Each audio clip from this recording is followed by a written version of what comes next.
Hello, and welcome to this episode of Behind the Words TV.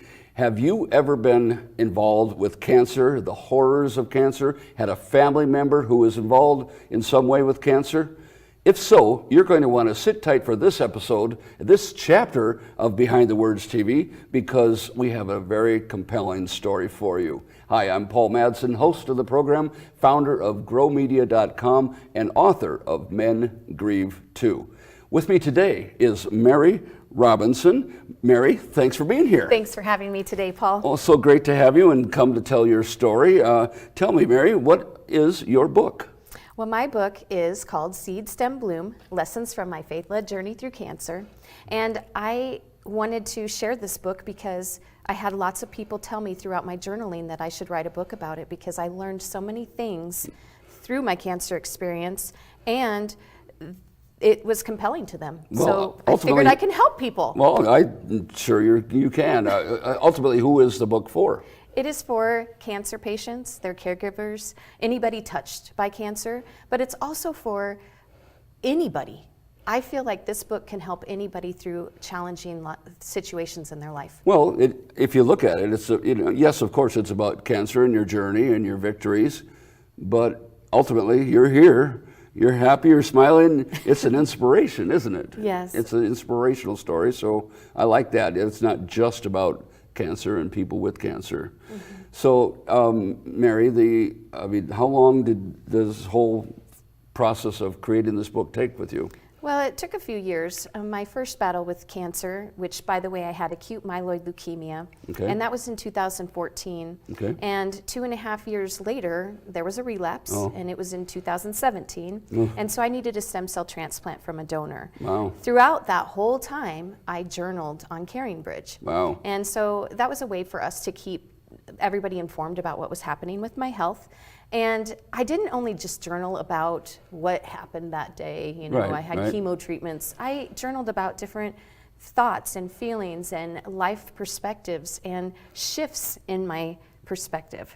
Well, I like what you said earlier, that this book is kind of created real time.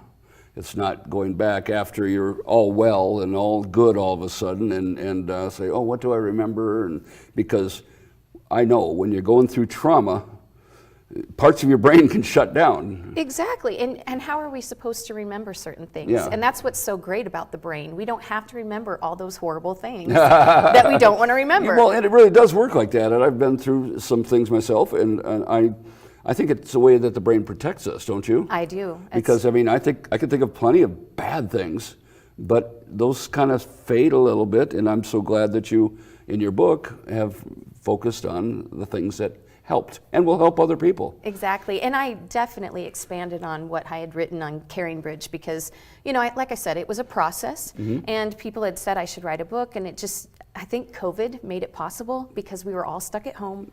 And I thought, you know what, I'm going to take the challenge and do it. And so it just got published in April of 2022. Awesome. Fresh off the press. Yes. Well, Mary, I think part of your compelling story is that you found a reason to fight cancer. Tell us more about that. Yes, I feel like when you're in a challenging situation or a horrible one, such as a diagnosis of cancer, you need to find that reason to fight. Because if you don't, you might give up that hope.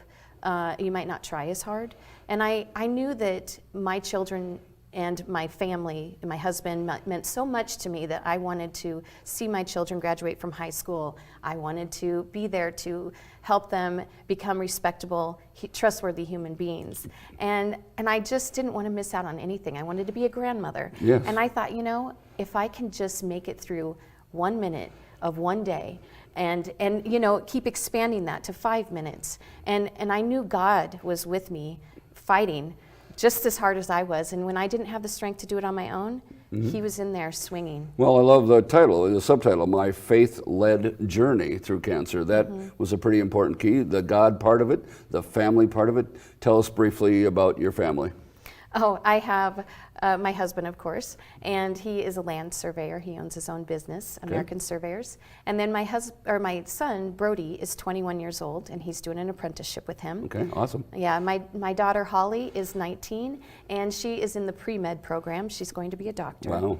And then my 16-year-old son is going to be a senior in high school, and then I have a 14-year-old daughter who is going to be a freshman in high school. Sounds like a pretty busy household. Yes, and I have to admit, before all of this, I'm a teacher of the visually impaired, and I was working full-time. Wow. And, raising children. It was kind of a chaotic lifestyle. I would think. And cancer forced me to stop.